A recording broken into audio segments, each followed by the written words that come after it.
Legion Azrael here, like always. We got the Grudge. Excuse me. Let's just move a little of that.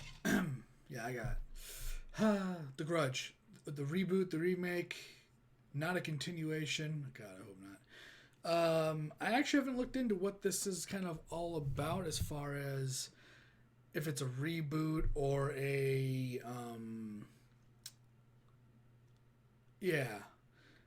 but it looked kind of good, so let's just get straight into it, check it out, see what it's all about. Let's hope it's good. My eyesight's getting so bad. Jesus.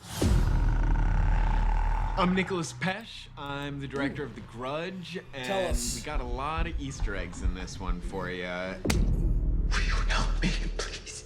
I don't know how many you'll be able to spot. It depends on how big a fan of this franchise you are, but maybe I can talk you through some of them. I get your So if there's anything more than the 3 movies, not including the crossover, which I never really saw, if I've never seen the original Japanese version. I think there was an original Japanese version. I believe this is where it was ripped off from.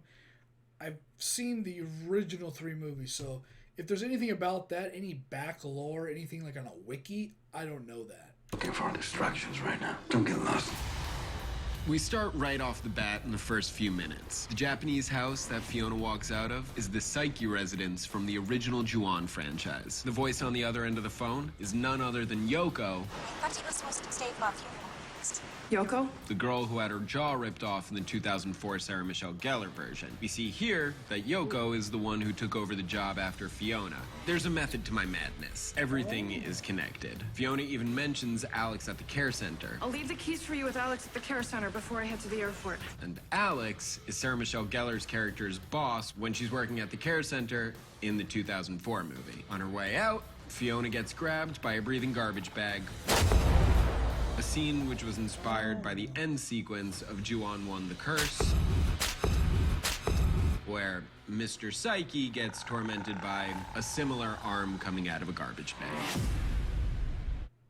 Oh, and that's just the end of that real quick.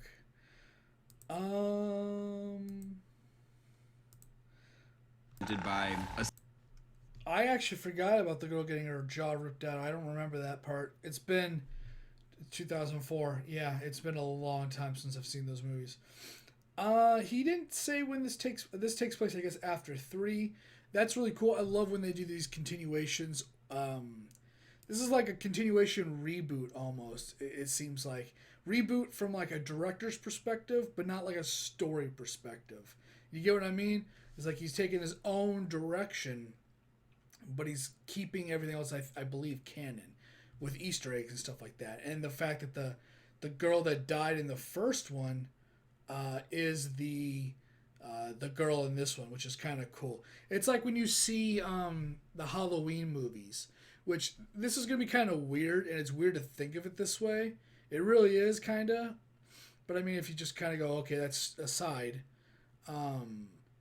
it's not weird, but for a lot of people it can be. So, like in Halloween 3, I believe, the one where it was I think it was 3, the one where the little girl could see through Michael's eyes, right? His niece. I don't think that was 2. I believe that was 3. I don't think it was 4. I think it was 3. That little girl that was in the clown outfit and all that bullshit, and it was Michael Myers' niece. When Rob Zombie did his, I think it was the first one he did, just kind of like the remake. That girl that was in the third one is then in that one as like a 20-something-year-old, running around topless and shit like that. And like I said, for some people or for in general, that's weird. But time goes on and you can't live in the past. But point being is that he used the girl that was just this innocent little girl in one movie and made her one of the women that she just grew up to be very attractive. She was just one of the women that I think she died horribly. I don't remember. But she was in that one. And it was really cool that he brought people from the different, like almost all the Halloweens are all their own story, right? Except for like 1 and 2. And 1 and 2, and then I think H2O was supposed to be like a continuation, but then that was retconned with the newest one that literally I think took place after 2. Or no, it took place after 1, excuse me. But like, yeah. Because, yeah, anyways, yeah, it's really cool that when you take the people from other ones and bring them back in a different director's vision, that's always really cool for us as the fans. We get to see kind of like all that kind of crazy stuff. Jamie Lee Curtis, of course, is like the main person, so that doesn't really count. Paul Rudd was in a Halloween movie. It's just horrible. But not a whole lot of overlapping in that, but it is really cool when stuff like this happens.